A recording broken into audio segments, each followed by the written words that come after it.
Hi, you're watching the Health Wrap by the Hindu, where we bring you the stories that matter in health, from systems that shape policy to people whose lives they affect. This week, we look at the tragic deaths linked to contaminated cough syrup in Madhya Pradesh and what it reveals about India's drug safety framework. We will also discuss the announcement of the Nobel Prize for Medicine and the World Health Organization's latest warning on rising antibiotic resistance. Do remember to stay on for our expert segment where we bring in Dr. Selvi Radhakrishna of the Chennai Breast Center to talk about awareness.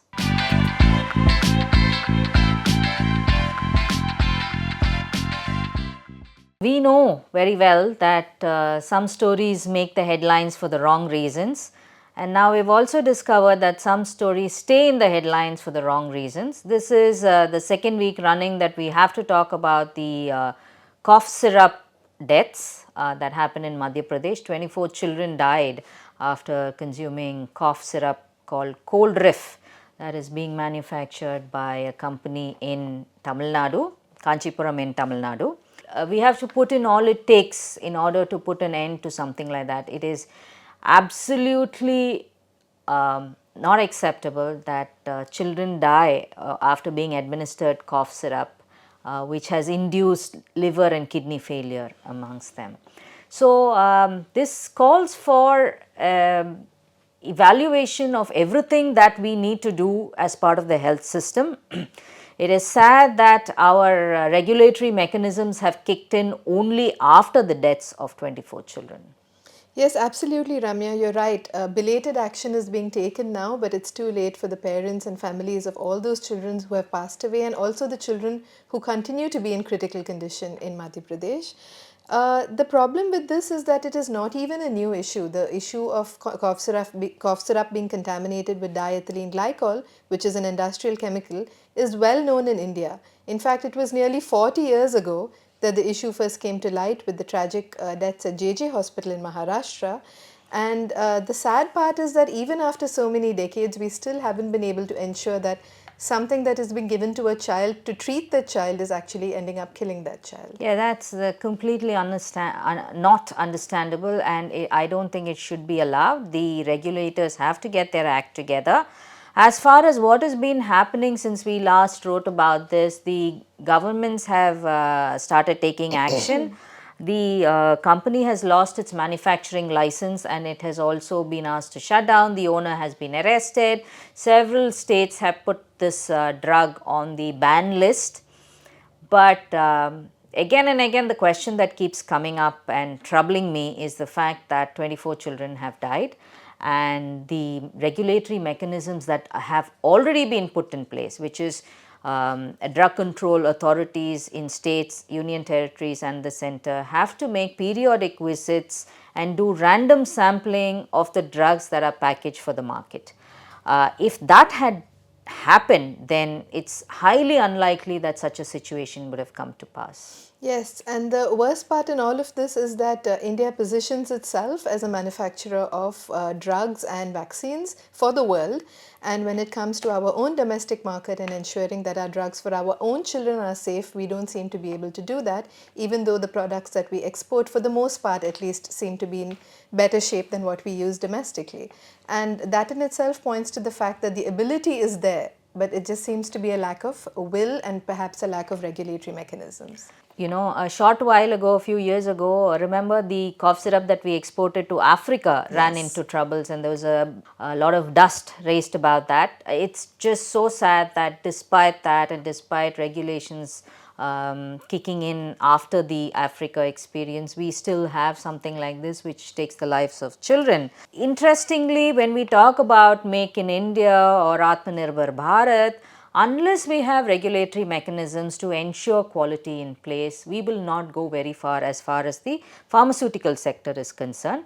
It is also important to note that the WHO has sought a clarification from India on the status of the cough syrups. It has also, the WHO has asked for a status report on cough syrups exported, but it has also flagged 3 oral solutions on its list that are exported from India, which includes Cold Riff. The Central Drug Standard Control Organization has now asked states, union territories to do joint inspections to quality test products before they are out in the market. One just hopes that this is the start of a process which will ensure that no child, or well, no other human being has to suffer or lose their lives because of ingesting something that is supposed to be curative, a therapy. Absolutely. Let's also hope it starts conversations around what drugs we should be giving our very young children, especially, and that policymakers and pediatricians start conversations around this aspect as well. In this context, we are going to be joined by our Madhya Pradesh reporter on the field, Mehul Malpani, who will give us an overview of what exactly the situation is in Madhya Pradesh right now and how patients and families have reacted to this tragedy. Hi, Mehul. Thank you for joining us on the Health Hi. Wrap today. Thank you for having me. Mehul, you've been covering the cough syrup tragedies that have rocked the entire country for the past few weeks. Could you tell us the current status? As far as we know, there were 24 children who died tragically, and some continue to remain in critical condition. Is that correct? Yeah, so the official numbers are 24, 25 because the children are from different districts. So the government is also not releasing the official final numbers. But as far as we knew, three children are currently in critical condition, and 24 have died from Chhindwara, Betul, and Pandurna districts. Mehul, tell us a little bit about what went wrong. Where did the regulatory lapses arise from in terms of what the Madhya Pradesh government has done? Yeah, so it's not just a failure on part of the drug regulator in the state, it's also a health sector tragedy because before the drug regulator, the FDA department could come into the picture, it was the health department that was probably tracing the illness and tracing the deaths. uh, the primary failure, in my opinion, has been the action time, the delay in taking action. Because the first death, as we know, was reported on September 2nd, but it was, and this is I'm quoting officials. This is It was only on 16th of September that they came to know about that something like this is happening, and by that time, four children had already died. I think by 16th of September, and they only reached to a conclusion that it could be happening from some medicine was on September 22nd. So you see, there's a gap of 20 days. The state machinery was not even aware that children have been dying because of a particular medicine. And when we spoke to the officials, their initial justification, or of sort, their initial explanation was that they were not aware that the children were going to Nagpur because they went to a private hospital, got referred to a private hospital, and further they went to a private hospital in Nagpur. But they failed to point out. But it's also important to point out here that the children in Parasia, the parents of the children in Parasia block, which is the epicenter of this particular tragedy, in Chindwara district, the parents were forced to go to a private clinic because the doctor, who has now been arrested, Dr. Praveen Soni, he was continuing his private practice, whereas he himself was a government pediatrician. And we did not meet one family who could say that they have ever visited Dr. Soni at their government hospital. So if the doctor is not available at the government facility, the parents will be forced to go to the private hospitals. So there's a gap in the health system, health infrastructure, that probably that failed at the time, and the state function machinery could not you know track or trace this particular problem in time so that many children could have been saved. Tell us a little bit in your reporting experience. You have spoken now to multiple families. Tell us a little bit about what is going on over there. Has this entire tragedy led to a completely understandable lack of trust in the healthcare system?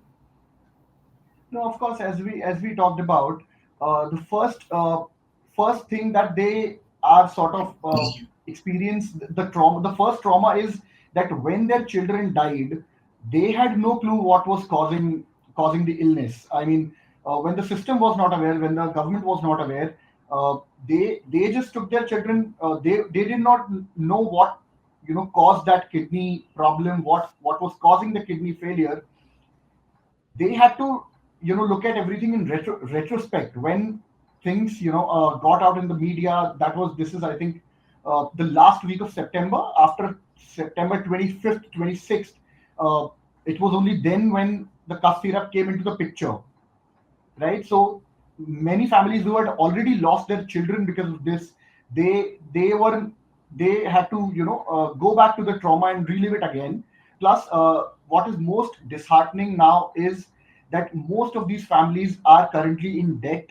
Most of these families are dealing with financial burden. They are communicating amongst themselves. They are looking for a serious action. They plan on even probably approaching the high court.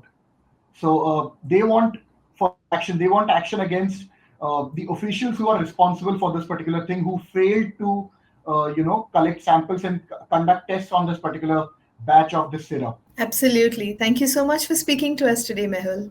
Thank you so much, Mehul, for coming in and speaking to us. The other news, we should move on, Zubeda, to the other big news of the week for the Health Desk, which was the announcement of the Nobel Prize for Medicine or Physiology. In fact, this was the first Nobel announcement to be made, and it sort of kicked off the sort of Nobel Jamboree, as it were. This year's Nobel Prize in Medicine or Physiology went to Mary E. Brunkow, Fred Ramsell and Shimon Sakaguchi. These are researchers who worked independently, Sakaguchi in Japan and the other two in the US, to explain mechanisms that tell us how the body regulates its immune system to prevent it from attacking the body itself. So, I mean, you can keep on talking about the work behind, and it's so interesting, it's fascinating. But to keep it short, in the interest of our episode, this has opened up avenues for research and clinical trials on treatment methodologies for a vast number of conditions, including autoimmune disease, cancer, and even transplantation of organs. Autoimmune diseases seem to be on the rise, and we all know that cancer is becoming a huge burden globally and in India as well. October 10th was marked as World Mental Health Day, something that we had a number of stories about on this week at the Health Desk. Mental health services in India, despite increased awareness over the years and some amount of stigma being decreased, the services themselves still continue to remain inaccessible to a large majority of our patients. Isn't that the case, Ramya?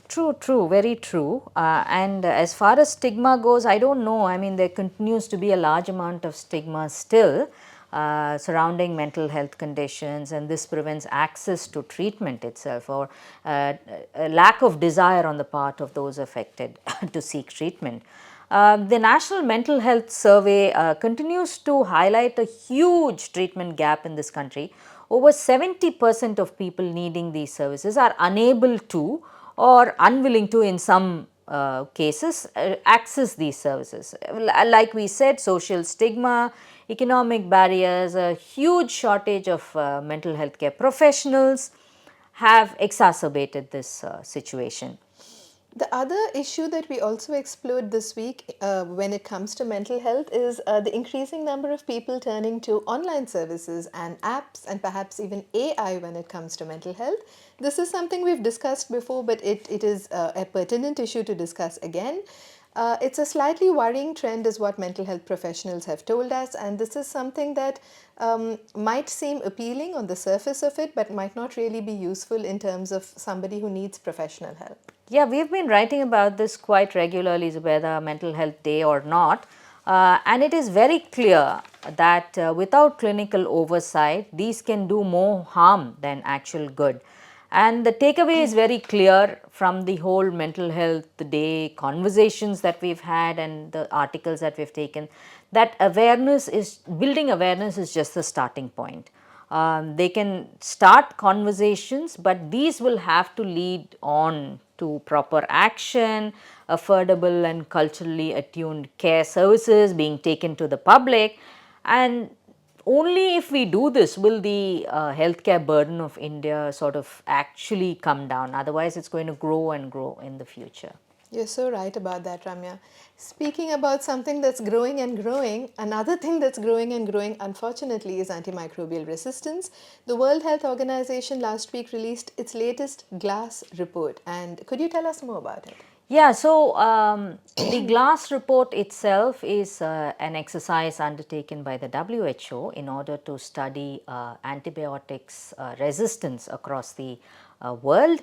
And it has noted in this report that there are encouraging signs because more countries have actually joined. It is, I mean, you have to be willing to join, it's not something that is mandatory. So, more countries have joined this exercise, providing their data willingly to the WHO in order to make an assessment. And what the data of this GLASS report shows is, as you said, rising incidence of AMR or antimicrobial resistance in regions across the globe, including in India. And this means that we all know that this means that infections that were once easily treatable are no longer so, and can lead to increased morbidity and even mortality because of the presence of resistance to conventionally available treatments. The fact is also that very few antibiotics, newer antibiotics are in the market. There is research has been on for years now, and certain candidates are likely to emerge. But it is a fact that there are only these many antibiotics to treat these conditions, and if people don't respond, then that's completely out there in the open. That's a scary scenario to envisage, the fact that there are limited antibiotics available and the number of superbugs out there are on the rise, and that infections are not something that are very easy to contain anymore. And in this context, we had an interesting story this week on antimicrobial resistance, not looking at the problem as such, but looking about how we communicate about it. There is a lot of talk about antimicrobial resistance and the scary situations that we are going to come under.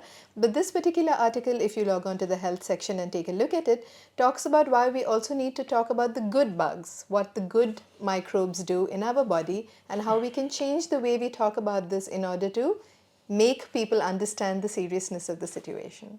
Yes, but while we sort of tailor how we speak about this publicly, in certain forums it is important to continue to stress on antibiotics stewardship, stronger surveillance, and stricter control of over-the-counter sale of medications. Absolutely. That over the sale of counter medications is a problem that everybody in India is familiar with. This month is Breast Cancer Awareness Month, and to take that conversation further in our podcast, we have with us Dr. Selvi Radhakrishna. She's an eminent breast oncologist, and she is here to talk about the trends and the precautions that some of us might take. Thank you so much, Dr. Selvi, for agreeing to come on this. And I know it's a very busy day for you. So thanks doubly so for coming here today. Thank you. Thank you so much for the opportunity to be on line with you. Let's start with sort of the basics. In a sense, the first association of genes with cancer happened with breast cancer. So, the Yes, BRCA genes yes. were among the initially identified genes that were associated with cancer. So, what I was trying to get at is that, in the years since then, a lot of advancements have been made in cancer research. And we are now talking about personalized medicine and, environment and gene interplay. So, these have become common references. Um, but for a field that started rather that was the engine for genetic research in cancer itself, breast cancer. How far have we come since those days? What is the pace of developments in this particular sector? It has been fairly good progress, but we've still not nailed it. That's what I should say. So if you look at like the evolution of breast oncology or breast surgery per se, there was what we call as Hellstedian hypothesis. where we thought the whatever happened in the breast dictated the outcomes, and therefore the more radical you are with the breast in terms of removing it, the better the results are.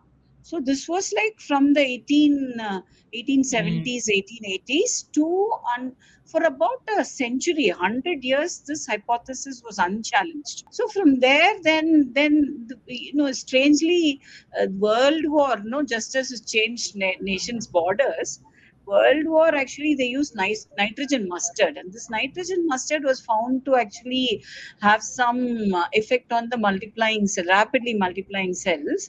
Was used in leukemia, and then more and more chemotherapeutic agents started coming up for solid tumors like breast. From there on, with the NSABP trials in 1970s, then this shift in that paradigm shift in that understanding of local control versus breast cancer being a systemic disease upfront. It's not what's happening locally that takes away one's life. It is more the cells that are circulating that lodges in vital organs like liver or lung that causes life-threatening outcomes. So from that, and then the focus moved from surgery to chemotherapy, and then the next big breakthrough came with targeted therapy. So chemotherapy is a bit like shooting in the dark, isn't it? There's a lot of collateral damage. So with the targeted therapy, the first one of its again with the breast, the targeted therapy, breast cancer was the first model to develop that, and trastuzumab for a HER2 positive breast cancer. The anti-HER2 treatment was the first one to throw some light on targeting the treatment. And then from there on, multiple targets, dual target, and improving on the target. And now we have for the triple negatives where it's not estrogen dependent, HER2 dependent. These are like a particular group, triple negative, they account for about 15 to 20% of breast cancers. These are now treated with immunotherapy, where body's immune system itself Right. is perked up to deal with these cancer cells. And these triple negatives are the ones that are more associated with inherited genetic mutation, like BRCA1 and 2. So all by guideline now, all patients with triple negative breast cancer should get tested for genetic mutation. About a third of them are likely to be uh, uh, positive for pathogenic mutation. So the advantage now is not only that we do risk reduction strategy for the other breast and ovary, cascade testing for the family. Yeah. There's also treatment modalities, what we call as PARP inhibitors, are specific targets for mutated gene. And this is now an add-on treatment for 2 years after we finish the conventional treatment. So these are the advances that have happened in the recent past. So, if we can move on to talk about some trends that we are seeing on the ground today, and trends that seem to concern you, is there a higher incidence of younger people testing positive for breast cancer? The other thing is the number of false positives or negatives that come up on mammograms.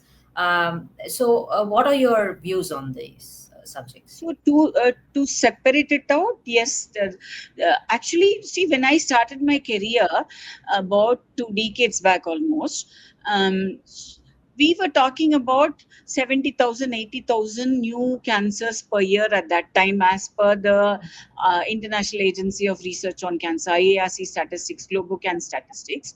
What has happened now? It's doubled. Mm.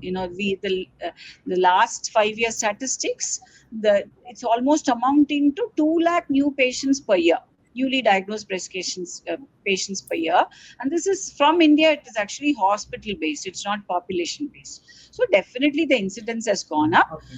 And we see a big shift in the younger population diagnosed with breast cancer. It's almost like um, uh, 20% who are under 40, and a good 30, another 30 are likely to be between 40 and 50. So almost half the patients are premenopausal, before the age of menopause, under the age of 50. Whereas in the West, if you see, Mm. uh, majority of them are postmenopausal. So that is a stark difference that we see. It's also possible that we have population pyramid is wider at the middle, where we have more, our younger population is bigger. So that could also be the reason. But we certainly see more younger women with breast cancer. So there are two clear streams of doing these testings. One is screening mammography, where the woman is well and she's proactive about getting checked up, like she's getting a pap smear done, like checking food, like a mast cell checkup.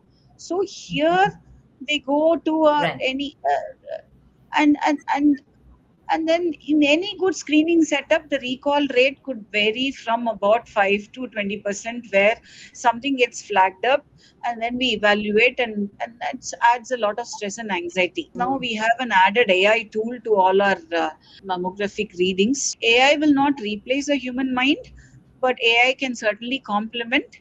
In the din of like whatever happens, sometimes you just miss a subtle finding. AI can flag it and it helps. AI can overread too. There are factors where and you end up like it open a Pandora's box. You end up dealing with more than what you should. The other issue is through diagnostic delays. So you do, but sometimes false positives are okay, because when you have something flagged off, you're going to go and see to the end of it. But if Right.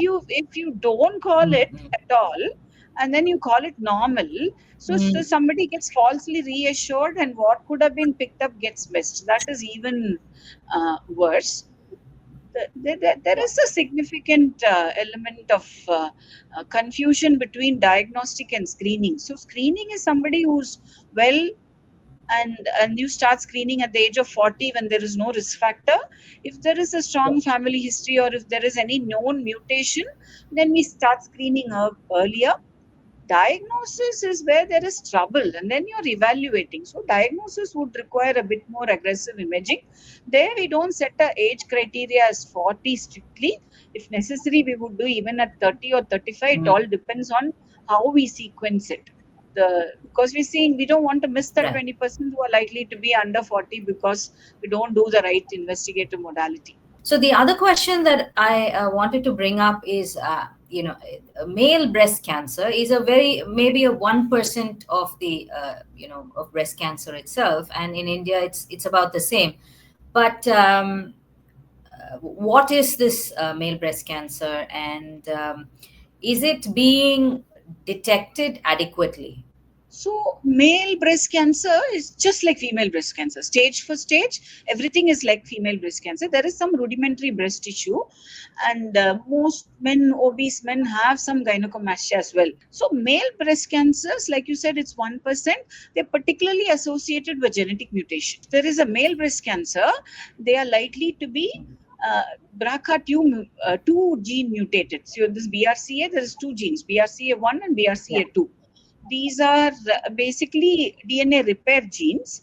And so in our day-to-day life, with all the stresses that we face with different kind of triggers, DNA undergoes some damage. This damage is recognized and repaired, and BRCA1 and 2 they both play a crucial role in doing the DNA repair. When the genes are mutated, this repair does not happen, and the mistake gets propagated, and thereby cells go haywire in multiplying, and that's what we call as tumor cancer here. Male breast cancers are particularly associated with BRCA2 mutation. So whenever we diagnose a male breast cancer, we go after the rest of the family, push them to get counseling and testing. Otherwise, stage for stage, male breast cancer is managed just the same as female. The only issue being, because the male breast tissue is flatter, and there is between the skin and the chest wall, there's very little glandular tissue. Very quickly, the stage wise, we stage the disease based on whether it's fixed to the muscle, whether it's fixed to the skin. So that becomes a little quick for them. Male breast cancers, the chest is generally flatter, and therefore the fixity to the skin or muscle can happen quickly. That upstages the disease fairly quickly for them. Other than that, it's stage for stage managed exactly the same way as we do for the female breast cancer. The only thing is, psychologically, I have treated a few male breast cancers. So losing the breast is no, I mean, basically losing the breast in a male would be losing the nipple areola. It's not easy for either sex, like whether it's a woman or a man, uh, getting a scar across the chest, losing that nipple areola there, even in a male uh, patient. You know, women, at least we cover ourselves, we camouflage, we can cover it up with dressing. Men tend to go more bare chested. To wind up, maybe if you can give us some tips, if you were to pick, say, 3 points that you would emphasize and re-emphasize and underline for young women, what would those three key takeaways be? It's lifestyle. Definitely lifestyle. And in that lifestyle, I would actually tricorner it, equilateral triangle, put food on top. I won't even call it diet. So food Mm, involves, like, quantity, proportions, quality, avoiding ultra processed, all that. Order of eating, pace of eating, fasting, frequency, all of this counts for food. And then exercise. And exercise is not just 1 hour of walking or 45 minutes of walking. Strength training. Women tend to mm, lose muscle from the age of 30-35 onwards, and strength training is very right. important. Muscle is a good sink for glucose, and we all are, like, particularly South Indian vegetarians are more carb heavy, and equally sleep. I think that's the easy and low hanging fruit that Mm, we give up very quickly. And the mm, fast paced life that we do, the shift working systems, all of this has affected the mm, circadian rhythm. It's a vicious cycle, and it is like a link.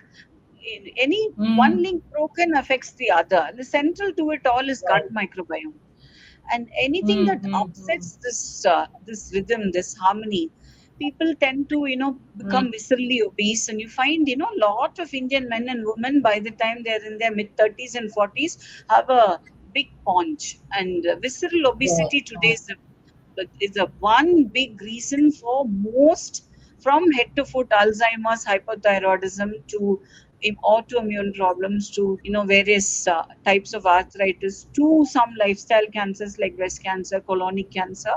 Mm, One big label: visceral obesity, gut microbiome. So the root cause finally is lifestyle.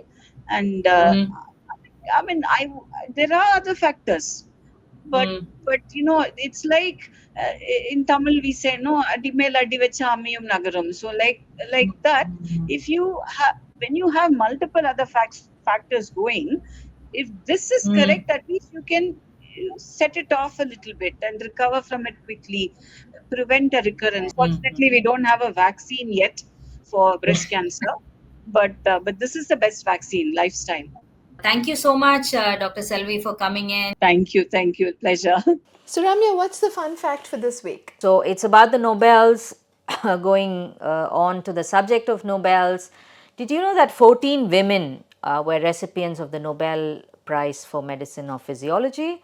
But our fact today is that only one woman did not have to share it with anyone else.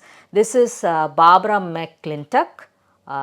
She was awarded the Nobel in 1983 for her research on genetic transposition, and that's what we go away with today. And that's a wrap. For more health stories, click onto the QR code that appears on the screen, and this will take you to the health page of the Hindu. Thank you so much.